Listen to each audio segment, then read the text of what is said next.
i-convert natin to sa sidecar mga idol, yung ikakabit natin sa motor. Kasi ito kariton to mga idol. Yan, may apat siyang gulong. Yan, may apat siyang gulong. Kaya gusto na may-ari ikakabit to sa sa motors. Di bali papalitan to ng side wheel. Di bali itong ikakabit na side wheel mga idol, to pang owner, pang 4 wheels to. Kaya ito yung gagawa natin ng paraan ngayon na maikabit natin din ito sana.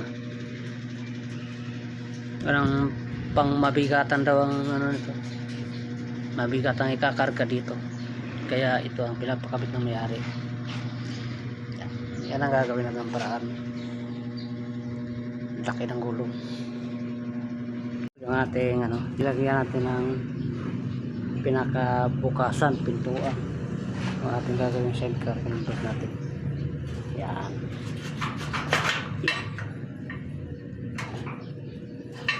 Yan.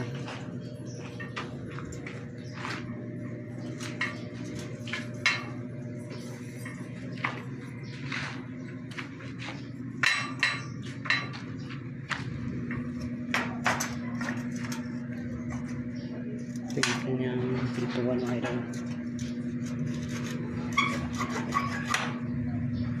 Yan.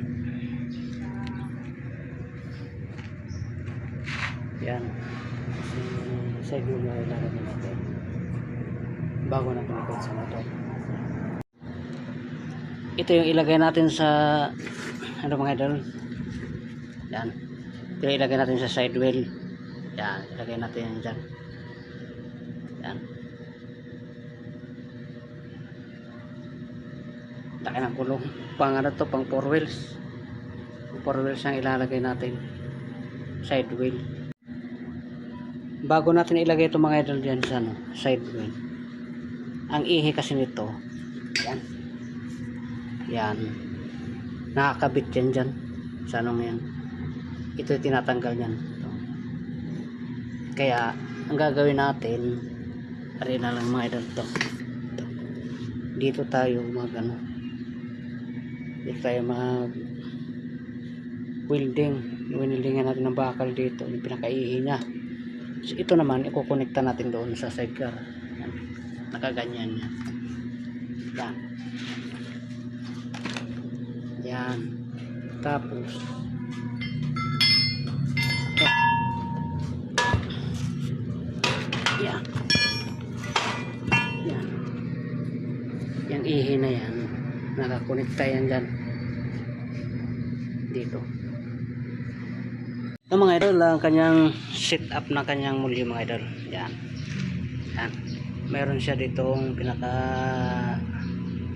adjuster. Yan pag may karga yan mga idol, pag may laman to, yan mabigat. Yan ito naipod yan sa gayan, nagayon yan, nagayon. Ito itong bar na to. Kasi ito nagayon din yan, nataas baba to. Yan ang setup nyan. So nang ari ang ikakabit natin. Yan yan yung gulong na yan. Lagyan pa rin natin yan ng shock mga idol ito. Yan, pagayan yan ang shock yan. Yan, lalagay natin shock. Pag ganyan kasi pwede rin ganyan, pero ganyan na lang, okay na yung ganyan. Alalay lang naman ito mga idol, ganito.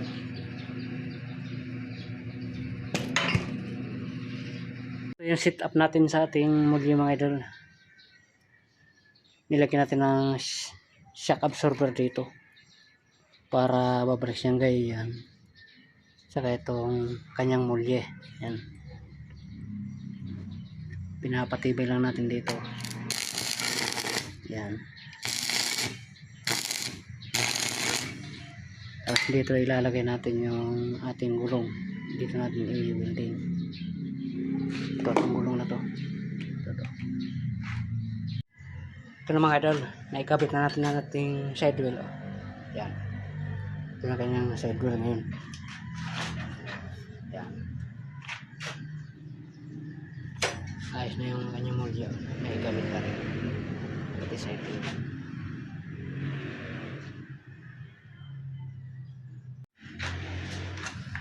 Nilagyan na rin natin ng crash guard yung kanyang motor.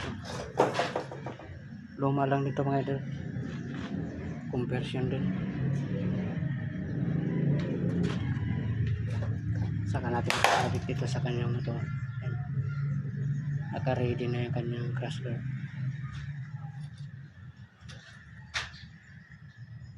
Yung sidecar natin mga idol na in-align.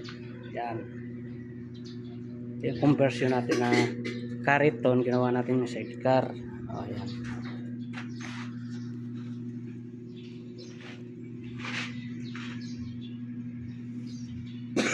Bali, ito yung kanyang gulong. Laki. O, pang 4 wheels na gulong. Yan. Yan, nakakabit na sa sidecar ngayon. Sidecar na to ngayon, hindi na Cariton.